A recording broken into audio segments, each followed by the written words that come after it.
السلام علیکم ورحمۃ اللہ وبرکاتہ۔ شادی کا اسلامی تصور اور ہمارا طرز عمل، تقریباً اسی عنوان سے اگر کوئز چلایا گیا تو 3-4 مہینے لگ جائیں گے، لیکن ہمارے سامنے رمضان موجود ہے تو اس لیے اس کوئز کو آج کا سبق آخری قرار دیتے ہیں، اور باقیہ رمضان کے بعد شروع ہوگا۔ رمضان کے اندر رمضان کے متعلق کوئز کے اسباق چلیں گے۔ تو دراصل کہنا یہ ہے کہ اس مہینے کے جتنے بھی اسباق ہیں، ہر مہینے کے 20 اسباق ہوتے ہیں، لیکن اس بار یہی آخری سبق ہے۔ رمضان کے مد نظر رکھتے ہوئے ہم اس کوئز کو ختم کرنا چاہتے ہیں آج سے،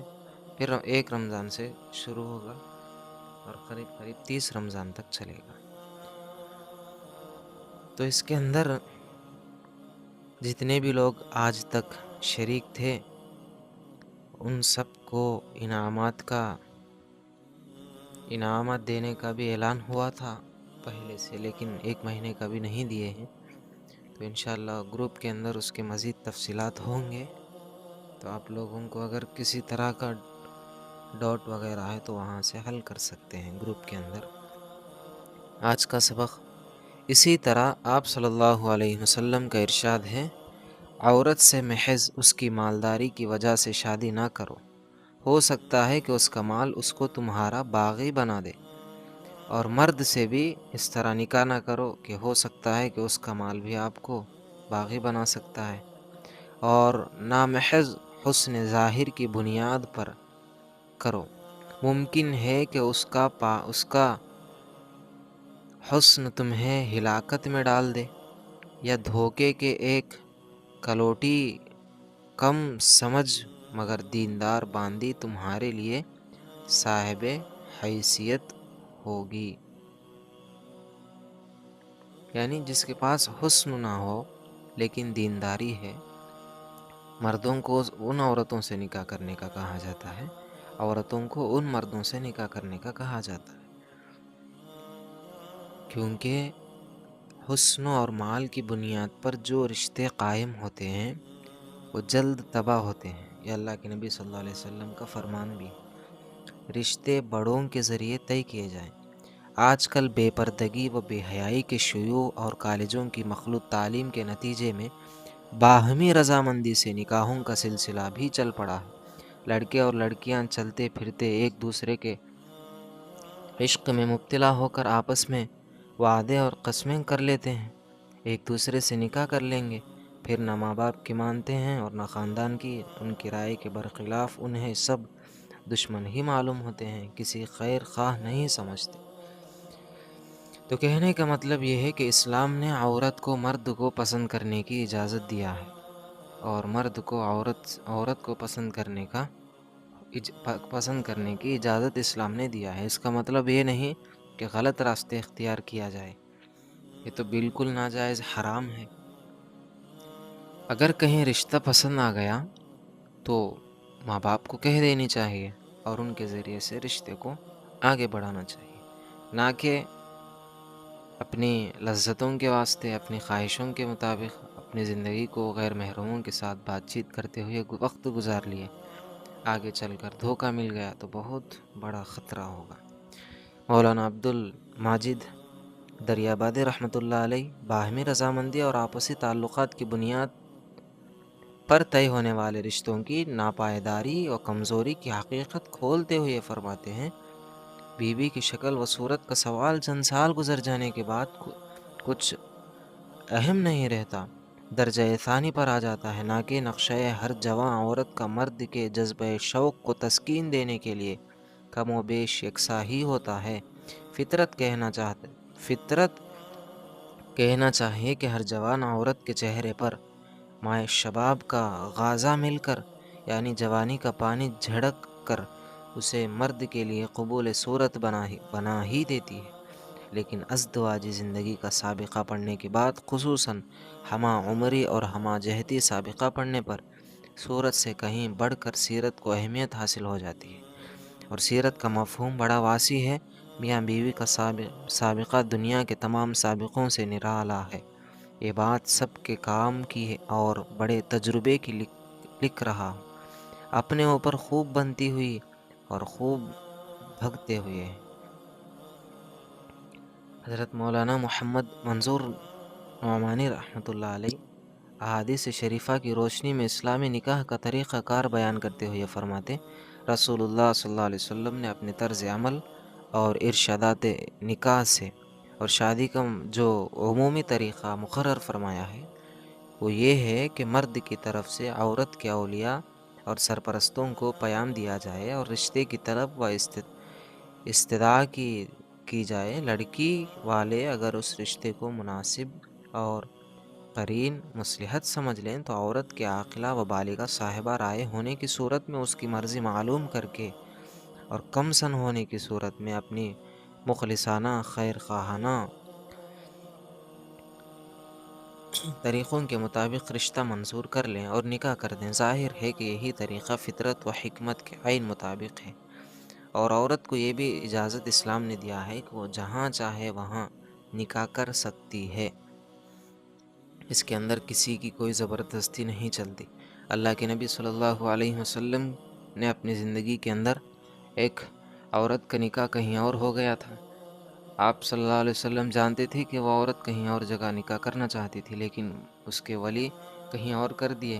تو جب یہ بات نبی کو معلوم ہوئی تو انہوں نے آ کر وہ رشتے کو توڑ کر وہ عورت جہاں پسند کرتی تھی وہاں اس کا نکاح کر دیے۔ نکاح و شادی کی اصل ذمہ داریاں چونکہ نکاح کرنے والی عورت پر عائد ہوں گی اور وہی ساری عمر کے لیے اس کی پابند ہوگی، اس لیے اس کی رائے اور رضامندی جاننا بھی ضروری قرار دیا گیا۔ ولی اور سرپرست کو حق نہیں کہ اس کی مرضی کے خلاف کسی سے اس کا نکاح زبردستی کر دے۔ اسی کے ساتھ عورت کے شرف نسوانیت کی رعایت میں یہ ہدایت بھی فرمائی گئی کہ معاملہ اولیاء اور سرپرستوں ہی کے ذریعے سے طے ہوا اور وہی عقد و نکاح کرنے والے ہوں۔ یہ بات عورت کے مقام و شرف کے خلاف ہے کہ کسی کی بیوی بننے کا معاملہ وہ خود براہ راست طے کر لے اور خود سامنے کرے، اپنے آپ کو کسی کے نکاح میں دے دے۔ علاوہ ازیں چونکہ کسی لڑکی کے نکاح کے لیے کچھ اثرات کے خاندان پر بھی پڑتے ہیں، اسی وجہ سے اولیاء خاندانی بزرگوں کو کسی درجے میں دخیل قرار دیا گیا ہے۔ اس کے علاوہ یہ بھی حقیقت ہے کہ اگر سارا معاملہ عورت ہی کے سپرد کر دیا جائے اور اولیاء بے تعلق رہیں تو اس کا بہت زیادہ امکان ہے کہ بیچاری عورت دھوکہ کھا جائے گی اور کسی کے دام فریب میں آ کر خود اپنے حق میں غلط فیصلہ کر لے۔ ان سب وجوہ کی بنا پر ضروری قرار دیا گیا ہے۔ خاص استثنائی صورتوں کے علاوہ نکاح و شادی اولیاء کے ذریعے سے ہو تو بہتر ہے۔ یہ تو لڑکی کے بارے میں شریعت کی طرف سے اس کے اولیاء اور سرپرستوں کو دی گئی تعلیم تھی۔ باہمی گفتگو اور آپسی تعلقات کے ذریعے اپنا نکاح خود طے نہ کریں بلکہ اپنے بڑوں کے ذریعے اپنے رشتے طے کرائیں، کیونکہ اس میں ان کی ہر طرح کی خیر بھلائی ہے۔ پھر جس طرح اس معاملے میں لڑکیوں کے لیے خود مختاری و آزادی مناسب نہیں ہے، اسی طرح خود لڑکیوں کے لیے بھی یہی ضروری ہے کہ وہ اپنے لیے لڑکی کے انتخاب کو سرپرستوں ہی کے حوالے کر دیں، خود ہی پسند نہ کر لیں، کیونکہ جوانی میں علم کم ہوتا ہے، ان کے مد نظر حسن و جمال تو ہوتا ہے لیکن ان اوصاف کی رعایت نہیں ہوتی جو ایک کامیاب ازدواجی زندگی اور پرسکون تعلقات باہمی کے لیے ناگزیر اور ضروری ہوتے ہیں، پیش نظر نہیں رہتی، جس کی وجہ سے باہمی رضامندی سے طے ہونے والے رشتے تجربہ یہی ہے کہ اکثر چند ہی دنوں کے بعد خلاف و تضاد کا شکار ہو کر ایک دوسرے کے حق میں سوہانے روح اور آفت جان ثابت ہوتے ہیں۔ حضور اکرم صلی اللہ علیہ وسلم کا اسوہ حسنہ ہی ہر معاملے کی طرح اس معاملے میں بھی ہمارے لیے مشعل راہ نما ہے۔ دیکھیے، جس وقت خدیجۃ الکبریٰ رضی اللہ عنہ نے آپ صلی اللہ علیہ وسلم کی خدمت میں اپنا پیغام نکاح بھیجا تو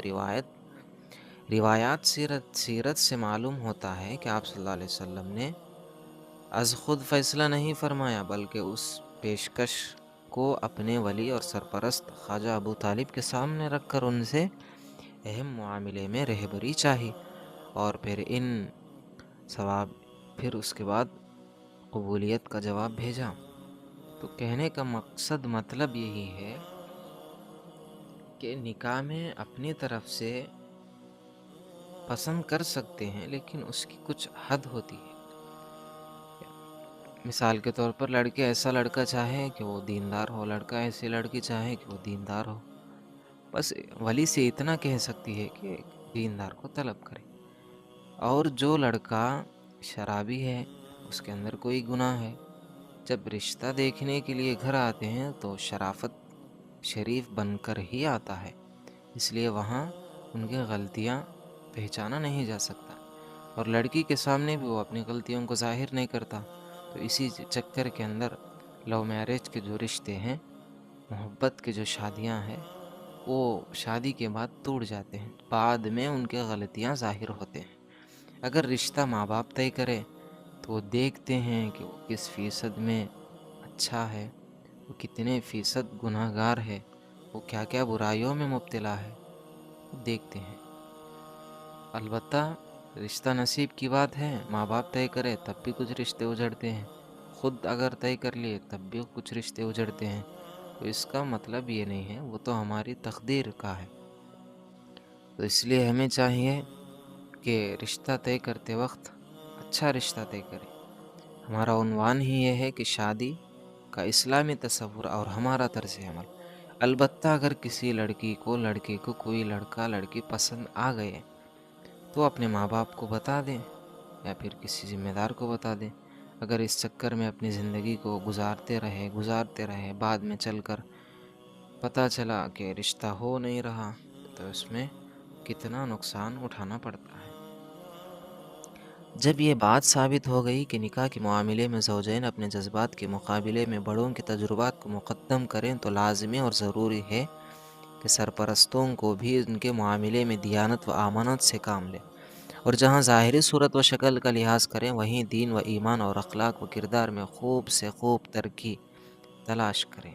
بلکہ اگر ضرورت ہو تو صورت و شکل کے معیار کو کم کریں گے، مگر ایمان و اخلاق کے معیار میں کوتاہی نہ ہونے دیں،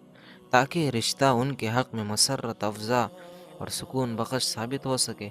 اس کے برخلاف اگر سرپرست حضرات زر و زر یوں ہی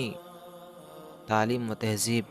جدید کی ہرس کا شکار ہو کر ایسا انتخاب کریں جس میں اخلاق و اقدار کا فقد ہو، تو یقیناً ان کا یہ اقدام اولاد کے حق میں جائنا بالکل خراب ہو جائے گا۔ انہیں اپنے اولاد کی دین و ایمان کی بربادی کے سلسلے میں عند اللہ ہونا پڑے گا۔ اسی کے ساتھ سرپرستوں کو چاہیے کہ اپنی اولاد کی جائز پسند کا بھی لحاظ رکھیں، انہیں بلا تکلف اظہار کا موقع دیں یا ان کے ہم عمروں کے ذریعے معلوم کر لیں۔ بہت سے ظالم ماں باپ مناسبت نہ ہونے اور ناگواری اور ناپسندیدگی کا اظہار کرنے کے باوجود زبردستی اپنی پسند ہی کے مطابق نکاح کر لینے پر مجبور کر دیتے ہیں، پھر اس کے بہت ہی تلخ نتائج سامنے آتے ہیں۔ اس کے لیے بچوں سے تبادلہ خیال کر کے ان کی جائز پسند اور حلال خواہش کو رشتوں کی تلاش و انتخاب میں ملحوظ رکھنا ہی ان کے ساتھ سچی محبت اور خیر خواہی ہے۔ اسلام کی ان واضح رہنمائی کی روشنی میں دین اخلاق کی ترجیح کے ساتھ رشتے طے کرنے کا مرحلہ نکل جائے تو اب جلد از جلد کوئی مناسب وقت طرفین کی سہولت کو مد نظر رکھتے ہوئے طے کر کے انتہائی سادگی اور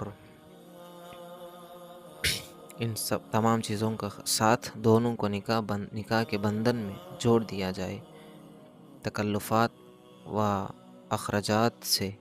ممکنہ حد تک بچنے کی کوشش کی جائے۔ اس سلسلے میں نبی کریم صلی اللہ علیہ وسلم کی مبارک تعلیمات کے اگلے مضمون میں ملاحظہ فرمائیں انشاءاللہ، اور رمضان کے بعد کے مہینوں میں ہوگا۔ غافلوں کا حال، یہی تجھ کو دھن ہے رہوں سب سے بالا، ہو زینت نرالی ہو فیشن نرالا، جیا کرتا ہے کیا یوں ہی مرنے والا، تجھے حسن ظاہر نے دھوکے میں ڈالا، جگہ جی لگانے کی دنیا نہیں ہے، یہ عبرت کی جاں ہے تماشا نہیں ہے۔